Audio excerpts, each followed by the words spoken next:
My name is Dr. Itope Roberts, and I'd like to welcome you to another wonderful episode of Dare to Share.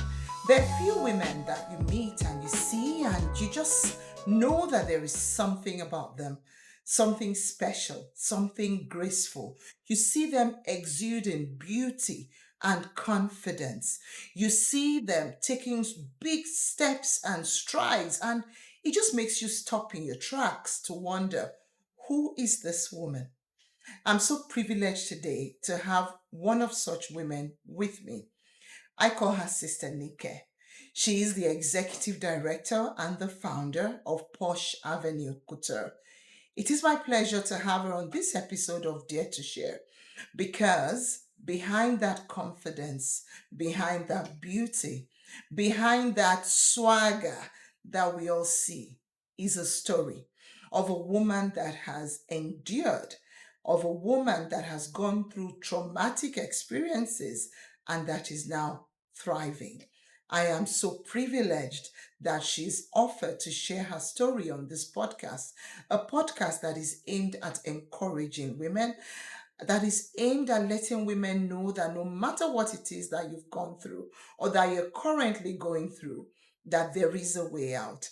We're sharing true life stories that are unfiltered, that are unbiased, and that is aimed not at revenge, but that is aimed at encouraging you, the woman out there, to know that you can also be beautiful, you can also get your swagger, and you can also thrive again. It is my pleasure to welcome Sister Nikki to my show. Thank you so much, Dr. Itope Robert. It's a pleasure to be here and share some of my insights and stories. Awesome. Tell us a little bit about yourself. I've talked about the fashion side, but I know you're a mother of Two boys. two boys. Yeah. What else? Tell us a little more. Yeah, I'm a mother of two boys. My oldest is 21 in December. My youngest is 17-year-old, just recently turned that. Apart from the swag and the fashion part of things, I'm also a social worker. I'm a registered one here in Alberta. Okay. A program director for Canadian Mental Health Association, where we offered support one-on-one to individuals who have disabilities. Wow. And so I'm privileged to serve in that manner as well. So that's so good. Can you believe she has a 21-year-old here? Hey, she looks like a teenager, I must say. I get a lot of inspiration from you. And before we go into the story, I just want you to know that this outfit on me is one of her creations. She's not one to copy people's styles. She has that inspiration, and we'll get to the fashion side of her. But yes, so I'm really privileged to have this beautiful outfit on. We'll share some full pictures with you later. Let's go right into your story. Thank you so much. And again, just feel free to share what you're comfortable with. And don't forget, the aim is to encourage someone out there. Thank you. Let's start from the very beginning. When we look back at your story, when you got married, you started having kids, a lot happened. Sure. Share some of that with us, please. Well, I would say that in my younger age, before I got married, there's been some underlining, I would call it brokenness, because when the foundation itself has some issues or challenges to it, then there is no proper structure that drives that intentionality when you're picking a spouse or a life partner. And I would say that that incited into some of my own experience because I went in there blinded, not knowledgeable about, what trust is, what respect is, what being valued or being valuable is, what being a team player should look like, or what, even feeling special should look like. Wow. And so I just say I got in there taking it as it is. And I guess that's just where I would say contributed into some of the very dark side of my ex. But however, that darkness is where I would say I started to know my own strength. Wow. So it's actually started to find yourself when you went through that dark period. And I love the fact that you talked about childhood Yeah. and some of our experience, because what you're telling me now is you really didn't have a template going into marriage. You didn't really know what it was to be valued, to be loved, to be respected. So you really had nothing to learn from, nothing to fall back to. Now, before you got married to your ex, did you get any kind of counseling or to That's kind the of prepare point. you? There was nothing. Wow. Being raised at in a Gamma polygamous setting. setting, where my home mom was not involved, like in terms of my upbringing. Wow. I would say that I was raised by other women, Wow. with my dad. And so it is just a give and take of what it's been offered and what I saw, because it wasn't anyone properly educating me or showing me. I would say it was just more like the things I could visually see, Wow. and in how, my dad was treated or how my dad wanted to be treated. And so whether it was something that was safe or worthy, even for this women, I wouldn't know. I think Wow. that's the story to tell. But I guess that's the template I saw and took into my own decision making when it came to a life partner. And which, later on, of course, like I said, dark to it. Wow. So because there's no root. Wow. And those foundation is really key. Exactly. Especially with a girl child, right? Wow. Yeah. So you're a girl child growing up in a polygamous setting. Your mom was not physically present, so you were just left to your dad and stepmoms, and that was it. Just learned indirectly.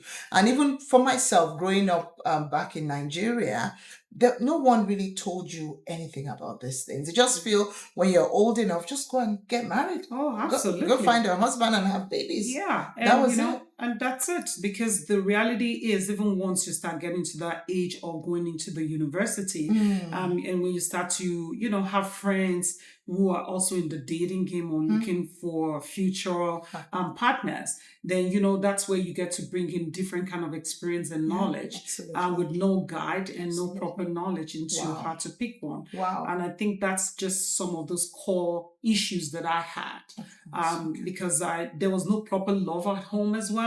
I had a dad who was thriving successfully in his business and he was focusing on that. And I just had stepmoms to raise me. Wow. So of course, when your stepmom, who is not your own biological mom, is raising you, there's no love home. So Absolutely. yeah, so what do I define love? I don't know what that color of love or that treatment of love should look like. That's something I had to find in my own pain and the journey of life. Wow. Yeah. So sorry to hear that, because that right there is trauma. It's childhood trauma. It's a child that was, I'm sorry, even though you were in the house, you were really abandoned, as it were, because yes, you were there, you were just going through the motions, but you didn't feel that maternal love. And that's so important in the life of a girl child. Okay, so you made the decision and you got married to this gentleman. Yeah. What happened? I believe, my decision was just based on escape. Wow. Like I said, not finding that core love and support at home in terms of what a child really needed. I didn't know that was what I was craving for. Wow. So of course, when that attention was given to me, it was like, oh, good. I think this is the right one. Wow. Which later I realized that it was just a cry for help and an escape from that chaotic situation. Right. Because that's not where I was thriving. So that was just the core foundation of my decision, because it was just more like, thank God I don't need to go back to those chaotic moments or treatment. And so it was based on that I chose a life partner. And for the fact that he had his own core spiritual values, which, considering what I know now is different, was more like, oh, he's God-fearing. Why not? And let's do life together. Of course. Yeah. So married to you was an escape. Really. It was an escape. And then with that was someone that gave you some attention, and then we had the religious factor. Absolutely. He fears God. Yes. And just based on attention and he fears God, that was good enough for you. And that was good enough for me. Like I said, I didn't know what love, respect, and value was. So I felt like those were, and there was no one to tell me. Absolutely. Or to, display that to me. So I took it upon my own decision to define what that life partner or home should be like. Yeah. And so you got married. And I got married. Without Yeah. anything to navigate, without a map, Yeah. without a foundation Yeah. as it was. Yeah. And you just felt attention, and God, a man professing to fear God, Yes. was just good enough. Oh, yeah. Did that continue to manifest in the marriage? Oh, definitely not so. That's not the story, or else I would not be in another marriage. Of course. However, I think, just being an immigrant in a country as well that was new, and just taking someone as an escape, and just living with that person, eventually decided like, oh, let's just do life together. Wow. Okay. Of course, I got pregnant with my first son, and that's just the beginning of the chaos. Wow. Because that's a baby now nursing another baby, in the sense that how much knowledge do I know? Do I even know the changes that goes through a woman's body when you're pregnant? What are those changes that happens to you psychologically and emotionally? And how do you take care of those needs? I was not given that template. Wow. And for someone who I was also involved with at that time, I was someone who had tried marriage before, and I didn't even know that until I got into it. So of course, that's someone who is more vast and knowledgeable in that aspect of life, who knows how to use his own tricks and ways. Why I am just like, someone who just needed attention and now has a home. Wow. That I can eat as much as I can, I can sleep the way I want to, all of those things that defined why I wanted to escape.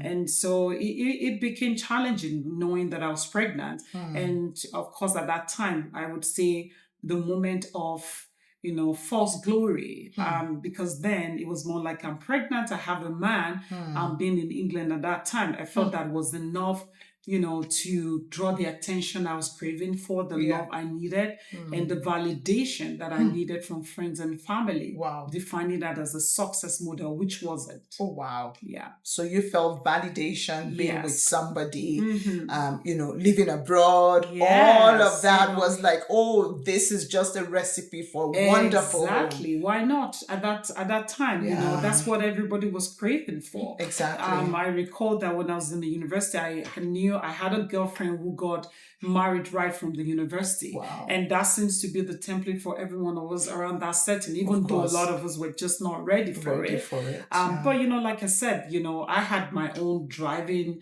aspects, which was just something I later figured out, like I needed to deal with the root of my issues. Wow. First and heal from it before you actually put yourself and I in needed to know myself. Yeah. Because what I consider as strength now, it was seen as being rebellious. Wow. What I considered as my own confidence right now, it was seen it as arrogant and prideful. Wow. And just knowing who I am right now, I realized there's no way that guy could have contained me. If I didn't leave, he was going to kill me. Wow. Because I was just not someone who he could tell. So that's it. Wow. Yeah. So within the marriage, the first marriage, you started to find your own strengths. Sure. Because looking at you, remember at the beginning of the show, I said, this is a courageous lady. This is a confident lady. This is a lady that's okay stepping out of her comfort zone and being unapologetic about it. And that step out, I must say, is so beautiful, so attractive. Everybody just wants to see that. Thank you. So that started to show up in the marriage, and your partner, your husband at the time, felt threatened, basically. Well, I wouldn't say threatened. I think he felt disrespected. Let's be fair there. I think he felt that I was too mouthy, and he felt that, I was more like someone who was not going to be respectful to him. I think he wanted a woman that was submissive to the place of not using your brain. Yeah, and I'm not silent. And I'm not engine that way. So, and I think he needed to have a whole lot of control, which, knowing who I am right now, that's a trigger. Of course. I'm not a dog, so you can't control me. So, and I think that's some of the issues we had. And he would kind of package the whole thing around spirituality and told a lot of story about David. But David in the Bible? In the Bible. All right. Which now you understand that, or my better understanding was just like him using that to gaslight me. Gaslight, yeah. So, but I didn't know that at that time. At the time. And, but because I was desperate to keep that home, I had to subdue myself to that, or relegate my strength to, to comfort his ego. Wow. And I think the more I tried to do that, in my lashing days and when I had to, show who I was, it was like seeing another personality. And so, it became chaotic. Of course. Very, very chaotic. And I think the final straw for me was when I had to bet my second son, because at that time too, it was more like, oh, be the sacrificial woman, just numb yourself, just keep quiet, maybe just be more humble, sacrifice more, give more, until, something major happened when I had to go back to Nigeria to reconnect with him, because we had a gap of separation for a couple of years. Right. And I had to reconnect with him back in Nigeria. And while I was just on my own and trying to raise my first son on my own, I was a single mother. Wow, already. You were married, but you were kind of separated. Because he was not there. Yes, because, he was physically absent. He was absent because I moved to Canada and I had to raise my son on my own, trying to get him to migrate and join us. So in the process, things became challenging and, he had to go to Nigeria. So I had to connect with him back in Nigeria. Yeah. And it was during that period then I got pregnant with my second son.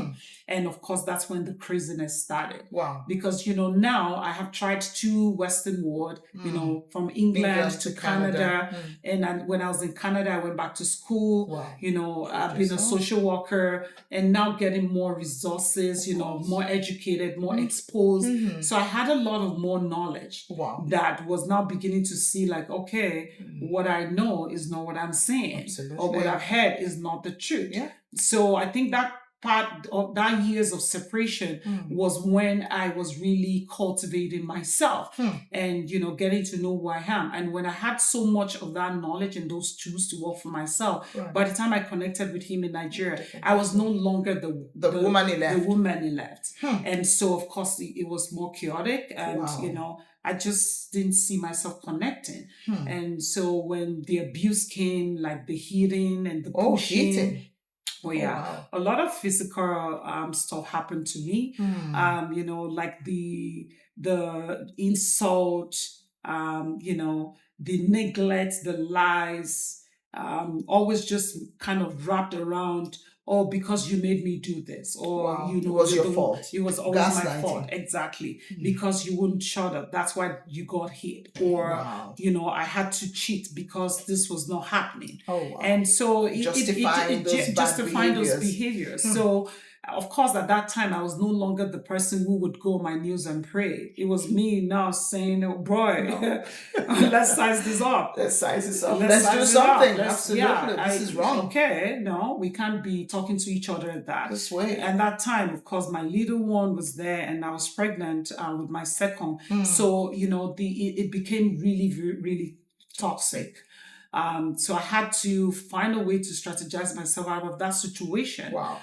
Because I recalled a fateful Sunday where things got so bad that I had to even overdose myself. Like I had to take some sleeping pills. And I was like, so you all did. You were ready to end it off. I was ready to end it off. So you were depressed. I was more than depressed. If there was any language, around more than and that, because I had a lot of exactly, and I was pregnant, and my body was changing, and I was inside a very stressful, chaotic moment, and being in that setting of Nigeria as well at that time, it was very challenging financially, and things were very. There was just not a whole lot of support for me and my son, and I was pregnant, and so I had to do something. I just wanted to numb myself. I would say I was already numb, but I just wanted to get out because I could remember I couldn't really talk about my emotions. I didn't even know what I was feeling.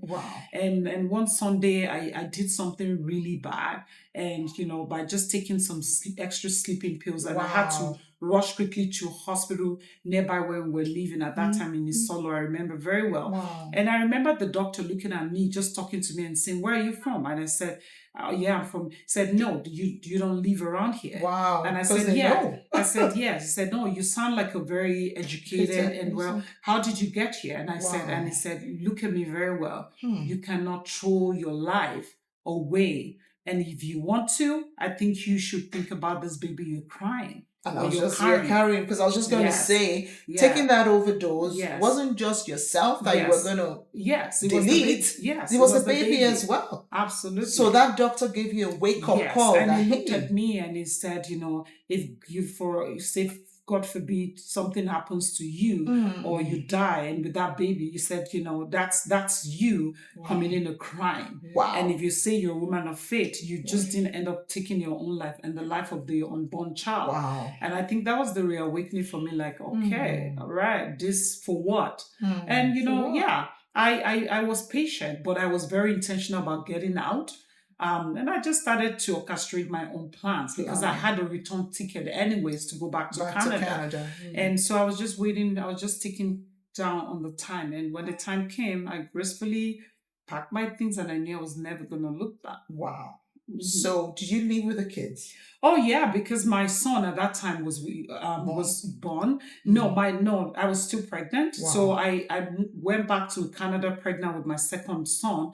But I took my older son with me back to Canada, and just when I landed at Pearson Airport there at that time in Toronto, and that's when I spoke to myself, like, I'm not gonna ever look back. Wow. I don't care about the judgment. I don't care about what it's going to come with. If I almost, took my own life and the life of the unknown, of the unborn baby. On the unborn baby. I said, that's too much murder. Absolutely. So, and I just needed to find myself. Wow. Yeah. So how did you find yourself?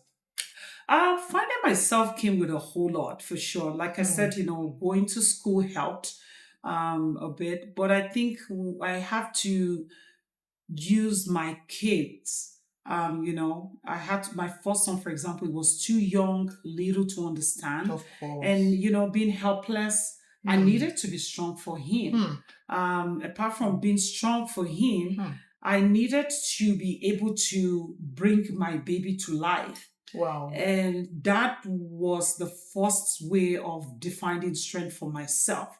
And apart from that as well, I had to also consider the fact that as a woman of faith, I was always praying and asking God for direction. And I had to ask myself, if God appears, what would you explain? Wow. Is it what because yes, what would be that explanation? Is it because the marriage failed, it wasn't treating you right, why you've been given an opportunity in an advanced country, why don't you build your life? Wow. And that's how I started. Wow, with your boys. With my boys. So automatically you landed in Toronto as a single mom. As a single again. And like I said, pregnant and have an oldest. Toddler. And toddler. And I had a lot of support at that time from the church I was going. Good. They did support me a whole lot. Right. And I had an auntie who was like a mom. I didn't say much to her, but she could sense that there was something wrong because she told me most of the time I was always numb.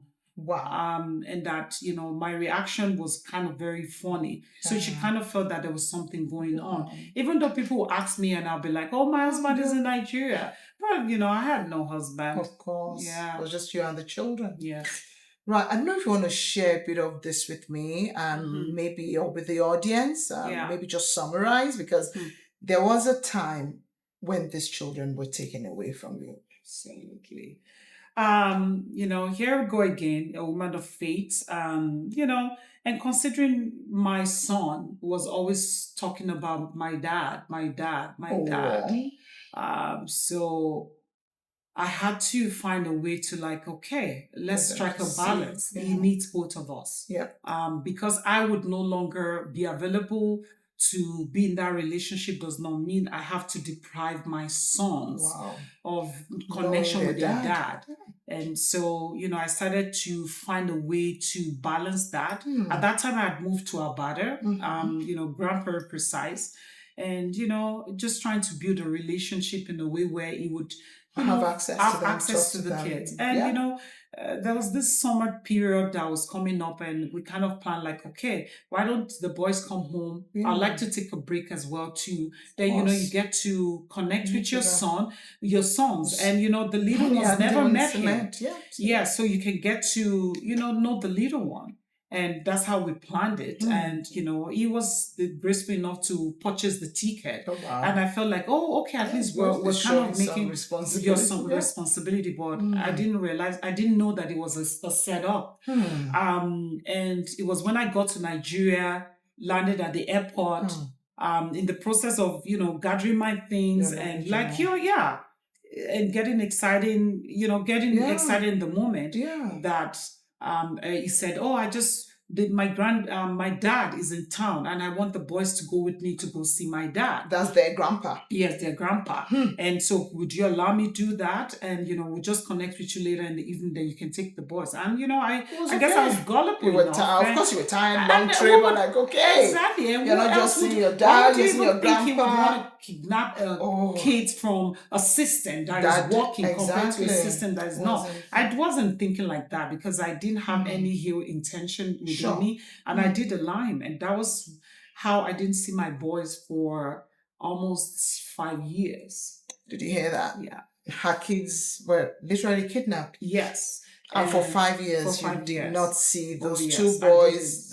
They were your life. They were. They were like my structure. Everything, yes. Because they kept going in the morning. They kept me responsible, guarded, and to the point where I would say that they were my driving and motivator for life and to want more. And so at that time, it looks like my road or my GPS was faulted. Wow. And I was really stuck for a while in Nigeria in trying to find a way to get my kids back. And he wasn't going to give them back? No, and when I called him, he would abuse me. He would tell me it's payback time. He would tell me that he was going to break me emotionally, psychologically to the point that I was going to go crazy.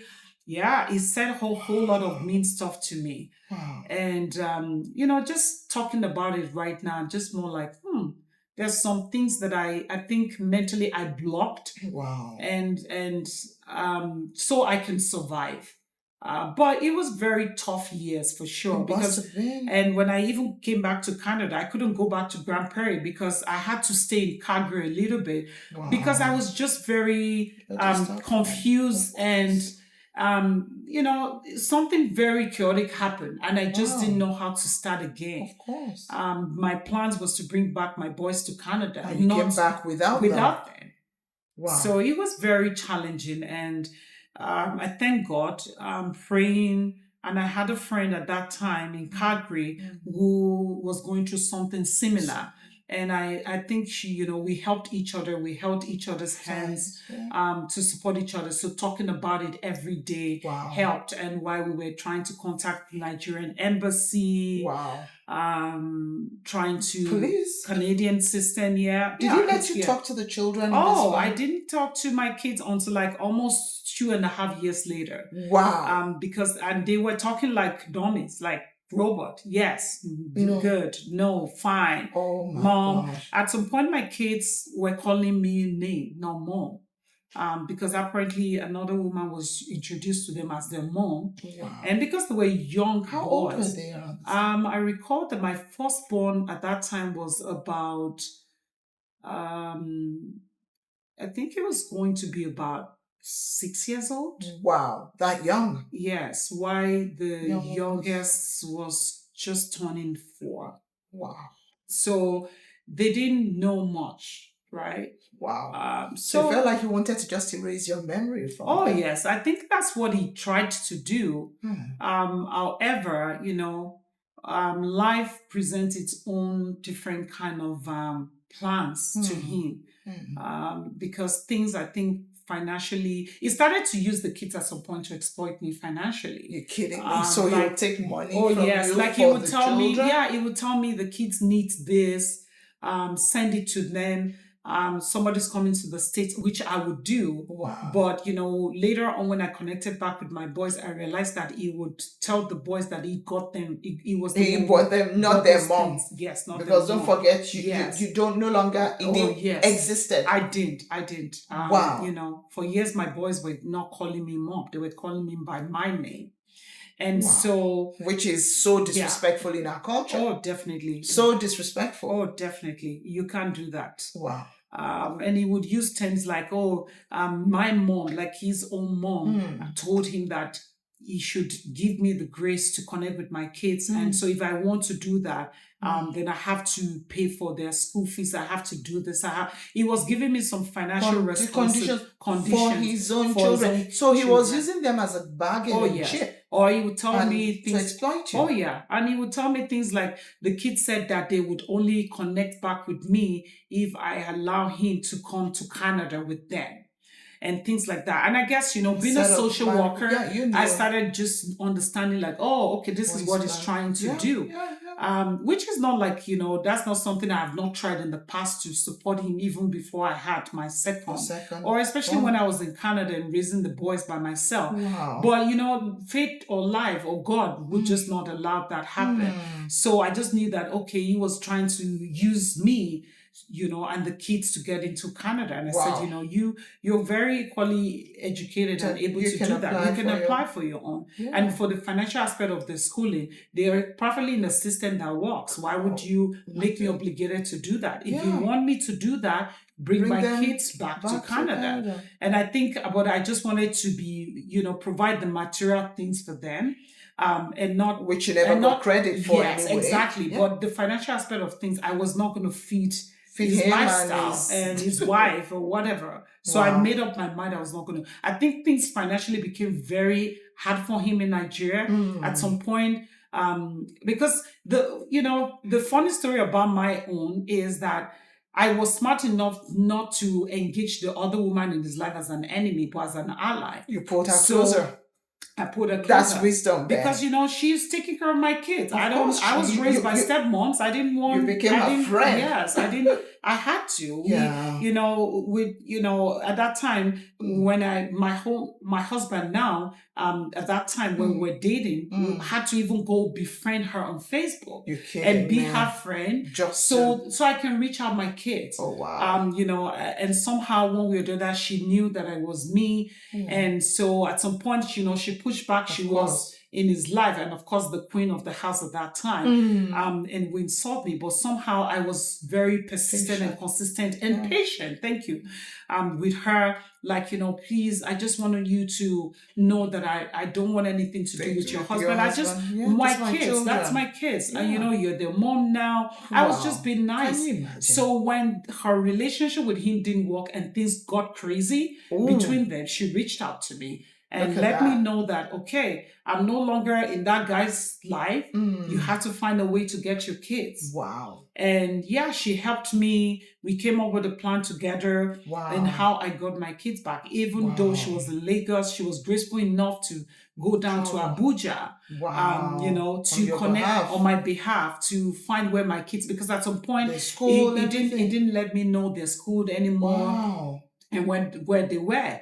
And so, and that didn't happen right away. That took us like almost 2 years of planning that. Wow. And then, this woman was cooperative. Oh, yes, so they're good people. Oh, yes. Sometimes the other woman isn't necessarily your enemy. No, you cannot. You have to be wise. Enemies, you have to use your children. As your alibi or your allies to be able to win. Because sometimes your enemies are your strength. You don't necessarily have to see them as an enemy. Absolutely. And I think she helped in that manner. So she located the schools. She did. For you. And so eventually when we heard that he had left the country and abandoned my kids with another family, with another family member, I knew it was time. At that time, I was diligently planning, saving money, praying, connecting lawyers, different kind of, human rights in Nigeria. And when it was time, I didn't explain it to anybody. I just went to Nigeria and grabbed my kids. Wow. Yeah. Congratulations. Thank you. And we're talking earlier today. One of them is now 21 in December. Yes. And he's thriving. And your baby is now 17 and he's thriving too. Yeah. What a brave, Thank you. brave woman. Thank you. Because how many women will actually talk to their ex's girlfriend and say, come, be my ally? Mm-hmm. And thank God, I believe that prayers also help because that takes a lot for a woman, another woman, to actually take that kind of, to support you that much. Yeah. Even when she was already out of the equation. Yes. And on this podcast, we're not pointing fingers or anything, but that behavior in itself says a lot about the personality of this person. Thank you. Now, let's move things forward. Okay. You're thriving. Thank you. We're seeing the true Nikki now. We're seeing the confident, beautiful, no-nonsense person that has a voice, that wants to use her voice. And I see something commonly that may we never look like what we've gone through. If I look at you today and listening to what you've shared with us, we'll say, no way. There's no way this woman could have passed through all these issues and problems. But you didn't just succeed. You didn't just win. Following the trauma right from your childhood, the trauma that made you feel so abandoned that you just ran into the arms of the person that showed you attention, the trauma of going through depression and taking an overdose, the trauma of coming to start all over again, pregnant and with a toddler in Toronto as a single mom, the trauma of running back to Nigeria with the aim of reconnecting your kids to their biological father that ended up being a kidnap plan that took 5 years of fighting and prayers to get your kids back. You're thriving. Thank you. Right now. Thank you. And I really commend your strength. Thank you. It takes a lot to be able to do that. I believe in prayers, but prayers, the Bible says faith without works is dead. It's dead. You applied works to your faith, and that's what has gotten you here. And Sanike, there's so many women out there that haven't even gone through 10% of what you've been through, and they're so broken. What word of advice do you have for them? Let's talk to the women. Okay. So for any woman out there, I want you to know that it is important to recognize that you were created intentionally by God. It was not an error that you are called a woman, and for whatever trauma or experiences that might have occurred, it's all to the glory of God.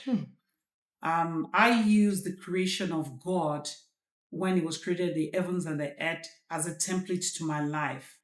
The Bible says that the world was without void, everywhere was dark. And yet in the darkness, He called out light. So it means that we have to always go through some dark episodes in our lives to be able to call out the light and the greatness in us.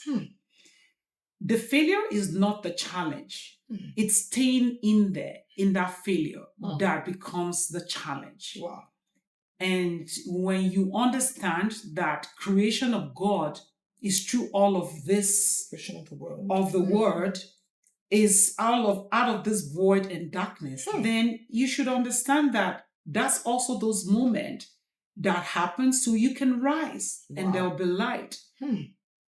Because you can't stick or stay in something that is not working. Something that's killing you. And something that is making you not who God says you should be.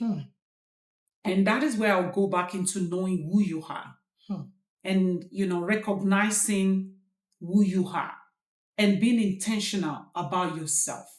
I think one of the greatest things that I have in my life is the survivor mechanism that I learned from my childhood. Wow. From knowing multiple women and trying to survive among them. Helped me to survive so many other schemes and strategies or challenges that life has presented to me. Because, if you don't want to be hit by this woman, what do you need to do? Absolutely. So you learn survival. I had to learn survivor. So whether it's being kinder, because that's her love language, I showed kindness. If it's making sure that out of service, so I don't get smart, that's what I offer. And that's what I utilize as a strength base to be able to survive the world or being who I am today. And so to any woman out there, that's why you need to know yourself. One of the things that I learned too in my journey is to make a list. I made a list of every negative things that any man or any woman called me. Wow. I make a list of write it down. I write it down. I write it down. And I start to pencil them out into the end result of what it would be. So I'm deliberate and intentional of switching that. Negative. Whether it's something that they made up in their head, you cannot see me reflect that. I'm that intentional. Whether it's you call me dumb, I write it down. Oh, dumb. Every reflection of what dumb is what I'm going to work against. Wow. So that's what I mean by being intentional. Yeah. Write that script down for yourself and be intentional about canceling that out, because that's how you can start to live in your authentic self, in self-confidence, and thrive the way God wants us to be. Absolutely. Because, yes, we are prayer warriors, we pray, we believe in God, but God also believes in act and in action. Without faith. You have to. You need works. You need to apply works to your faith. You have to. There has to be that balance. Yeah. Because if there's no balance, then you pray and God is saying, yes, go, I've given you the power to thrive, to do. And yet you're just there being afraid to take the step. Then you're going to continue to stay there because he also wants you to learn to take the steps there. Yeah. And so that's what I would like to share to, any woman. And that's exactly what you're doing, Nikki. And before we came on the podcast, we were talking about what the woman has to bring to the table. Because there's also life after abuse. Oh, yes. I mean, after all the trauma you went through, you've remarried and you first took time to rediscover yourself. Oh, yeah. You probably took time for therapy. You took time, like you said, to pen down all those negative things about yourself and to say, hey, they called me dumb. I am not going to manifest dumb. And this is exactly what I'm going to do so that I don't manifest dumb. They called me stupid. I will not manifest this. I'm going to do this and this and this. So like you said, you were very intentional. Yeah. And you were talking about, look, that is what a woman should bring to the table. Absolutely. So because if we as women, if we've gone through trauma, same for me, if we don't take that time to rediscover who we really are, we'll probably keep making the same mistakes. Absolutely, Dr. Tokwe. Won't we? Yes, we will. And that's why it's important, apart from knowing yourself, you need to also draw a vision of who that woman should be. Once you already have that engraved, whether it's in your heart or in your head, it is hard for somebody else to come and change the template for you. Absolutely. Because you already know what that woman would be for you, whether it's now, in 2 years, and 10 years. So when somebody tries to come and tell you otherwise, because you already have that future, that picture, it's very hard for somebody else to paint something different. That's why whatever it takes, whether it's re-educating yourself, whether it's self-care, whether it's going through therapy, whether starting a business or connecting with friends, starting a new relationship, have it together first. Yeah. Have it together first.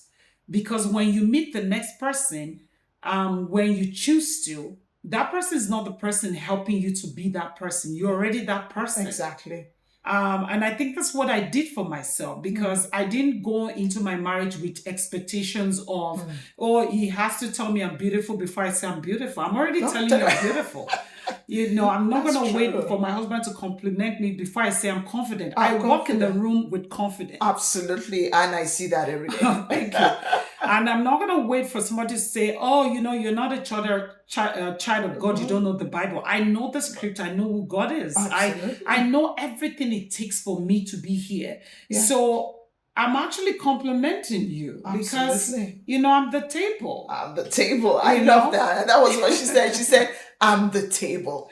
I need you maybe to be the chair, whatever, so we can come together Work as together. a team, in complementing ourselves, so we can have a beautiful future. Absolutely. And I realized that we can't do that in our brokenness. No. We cannot achieve that in our disconnection with our internal selves and who we want to be, because then somebody else is going to be the roadmap. Even I tell some of my girlfriends, when it's whether in career, when you already know who you are, but not the noise and what everybody's projecting to you, it's very hard. Then you can't just jump from here and there. You focus on one thing and be consistent with it until you become an expert in what you do. Absolutely. That's the same thing with choosing relationship, because you're going there to say, we're complementing each other, so you don't become carried away in the chaos of the competition and all of that. Because when your girlfriend knows, oh, that's my girlfriend, they know that it's good energy. Exactly. You're vibing positive high on energy. a high Absolutely. frequency. Absolutely. And it's not like checking each other's back. And I think I've been so blessed to attract those kind of women in my life. And I believe that's how I met you. Thank you. Me too. Because I've put myself in that high frequency. Yeah.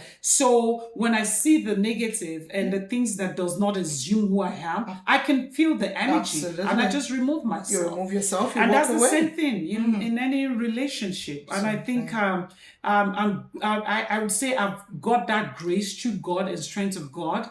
And my kids, I cannot say I didn't get this with my boys. Even when I talk to my kids right now, they're like my friends. Of course, they're my friends. You've grown that relationship. Yes, I have. Them. And so they're my first mirror before the world even tells me otherwise, right? Yeah. So Awesome. Now, just as we round up this discussion, I want to talk about your business. The first time I met Nikki, I attended a virtual meeting with another lady in Grand Prairie at the time. And I saw her outfit, and it wasn't just about the outfit, because there's one thing to put a dress on. There's another thing to wear it with confidence. I don't know, one of the designers actually gave that quote. There's one thing to wear a dress, is another thing to wear confidence with it. And that was something that really struck me about you. And after that, I was like, okay, come, let's do some fashion talk together. And that was when, even after my own trauma, I started to elevate my looks. Most of the time you see me all dressed up, she's the one behind the scene, kind of just saying, no, we're going to put this with this. So tell us a little bit about what you do in the fashion world. So my business or my brand is Posh Avenue Couture. I call it affordable luxury for women who want to stay unique, elegant, and classy. Because it's very important. For me, fashion is a communication. People judge you by your first appearance. And it's also a method of self-care and a self-validation for myself. And I know that those are gray areas where women actually don't spend wisely on or don't make good choices on. And that's what backed my own brand. Regardless of all the challenges that I've had in life, that's where I always felt safe. My appearance was my self-care. Because I already have a picture in my head of who I want to be. And so even before I started my brand, I was very intentional about my looks, because I didn't want to be that person that was told I was not this. And so I just wanted to make other women, have that elegance as well. And in the community I was residing, were places where you don't really have much to play around with. If there was a store, everybody was in that store, everybody had it. So it was a small town. Exactly, it was a small town. And so it didn't have its own unique piece, though we're grateful that we had that opportunity there to strive, because that's out of there we're able to, I was able to create my business and grow. And I thank God for where things are right now. But however, I saw that almost every woman that was drawn to me was always talking about my looks. That's the first thing. Even me. How can I get this? Exactly. Oh, you so much put this together. Where do you shop? Where do you buy this? Why do you buy that? And I'm like, okay, Instead of sharing the website, why can't that just be the website? Absolutely. Instead of Be the saying the website. store, why don't you just be that? Be the store. And I knew that God gave me a gift. It's not a gift to myself, because I realized that I was doing a whole lot of focusing on myself, and it wasn't really giving me a whole lot of happiness. Wow. I would buy so much expensive stuff and I would feel miserable afterwards. Wow. And I'm like, no, I should be happy with Absolutely. this. But I wasn't. I did not realize that that was not a gift for me. It was a gift for others. And my happiness, my true happiness started when I started to see people wear my brand. And I'm like energized and I'm happy. And I'm so fulfilled in it. And I realized that, this is it. This is it. It's not how much my bank account is growing. It's about even seeing another woman excited, empowered, feeling confident in what they're wearing. Absolutely. And so that's what Posh Avenue Couture is all about.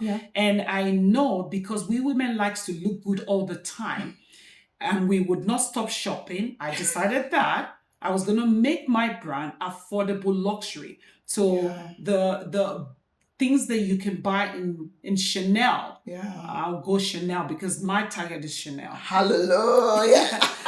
Why not try and make something close to it, and that can be affordable for any woman, and not try to create another barrier for another woman to look good. Absolutely. And that's what, Posh Avenue Couture is about, total elegance, quality as well, for less. And I can really attest to that, because I've shopped with you so many times, and when you wear a Posh Avenue outfit, it doesn't matter where you go. Right from the time you step out of your house, you will feel good in yourself.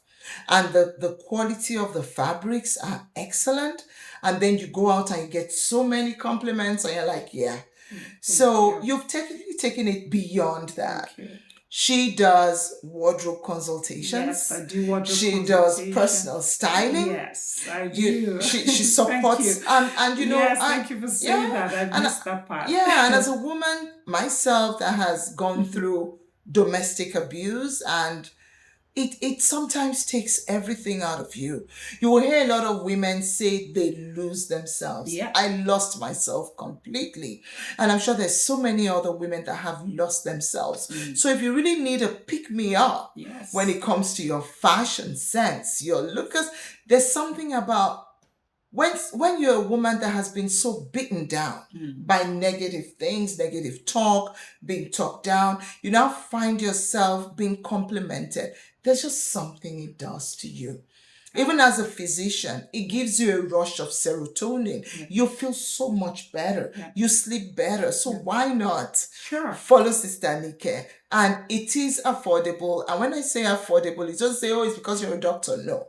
It is very, very affordable for the average woman. And if you really need that pick-me-up, she's the one to talk to. I have here no judgment. Every woman with their own tastes. And unique needs. I pay attention to that. Right.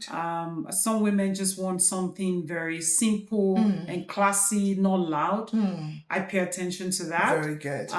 If you're on the bigger side, no judgment. We pay attention to that. Absolutely. We just make things or customize things that would bring about the confidence in you. The confidence you need. And to be seen as well, because everybody wants to be seen. So that when you wear it and people connect with you, they get to say, wow, you look great. And I know they're going to ask, where did you get that from? Exactly. There comes the referral.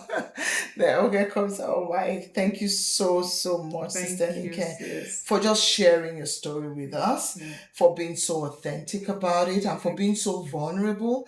I know that this can be extremely difficult, but you did it. You aced it. And thank you so much. You are not just doing this for me. You're doing this for so many other women out there that just need to see someone like you and to say, if Sister Nikki could do this, I can too.